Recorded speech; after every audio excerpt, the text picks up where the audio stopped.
Hi friends, எல்லோரும் எப்படி இருக்கீங்க? இன்றைக்கி எல்லாருக்கும் ரொம்ப ஃபேவரட்டான சைட் டிஷ் ரெசிபி பார்க்க போகிறோம். Spicy chicken fry. வாங்க வீடியோக்குள்ளே போகிறதுக்கு முன்னாடி நம்ம சேனலை சப்ஸ்கிரைப் பண்ணாதவங்க சப்ஸ்கிரைப் பண்ணுங்கள். கூடவே பெல் பட்டனை சேர்த்து ப்ரெஸ் பண்ணுங்கள். அப்போ தான் நான் போடுற வீடியோட அப்டேட் உங்களுக்கு வரும். வாங்க, மைதா மாவு கார்ன்ஃப்ளவர்லாம் இல்லாமல் நல்ல கிறிஸ்பியான சிம்பிளான சிக்கன் ஃப்ரை ஈஸியாக ரொம்ப டேஸ்டியாக எப்படி பண்ணுறதுன்னு பார்க்கலாம். சிக்கன் ஃப்ரை பண்ணுறதுக்கு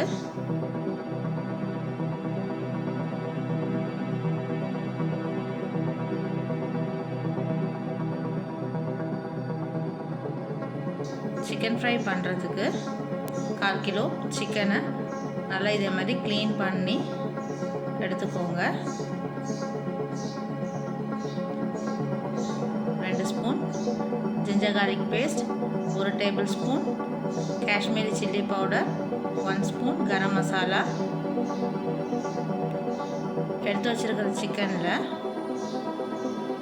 ஜிஞ்சர் கார்லிக் பேஸ்ட்டை ஆட் பண்ணிக்கோங்க. கூடவே சில்லி பவுடரும் கரம் மசாலாவும்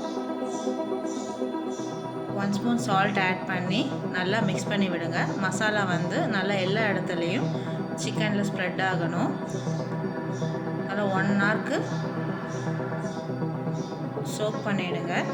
இப்போ நம்ம சிக்கன் ஃப்ரை பண்ணுறதுக்கு ஒரு நான்ஸ்டிக் பேன், ஒரு 6 டேபிள் ஸ்பூன் ஆயில் ஆட் பண்ணிவிட்டு, ஆயில் ஹீட் ஆனோடனே ஒரு சிக்கன் பீசஸை ஆட் பண்ணிக்கோங்க. ஃப்ளேம் மீடியமில் வச்சு ஃப்ரை பண்ணுங்கள். உடனே திருப்பி போடாமல் ஒரு 1 மினிட்க்கு அப்புறம் டர்ன் பண்ணி விடுங்க. அப்போ தான் மசாலா ஆயிலில் ஸ்ப்ரெட் ஆகாது. 2 சைடும் நல்லா ஃப்ரை ஆனோடனே சூடாக சர்வ் பண்ணிங்கன்னா இப்போ நமக்கு நல்ல டேஸ்டியான ஸ்பைசியான சிக்கன் ஃப்ரை ரெடி. பாருங்கள், மசாலாலாம் உதிராமல்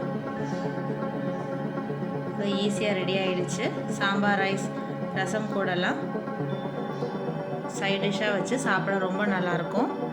கண்டிப்பாக ட்ரை பண்ணுங்கள் இந்த சிம்பிளான சிக்கன் ஃப்ரை. உங்களுக்கு இந்த வீடியோ பிடிச்சிருந்தா லைக் பண்ணுங்கள், ஷேர் பண்ணுங்கள், சப்ஸ்கிரைப் பண்ணாதவங்க சப்ஸ்கிரைப் பண்ணுங்கள். கூடவே பெல் பட்டனை சேர்த்து ப்ரெஸ் பண்ணுங்கள். தேங்க்ஸ் ஃபார் வாட்சிங்.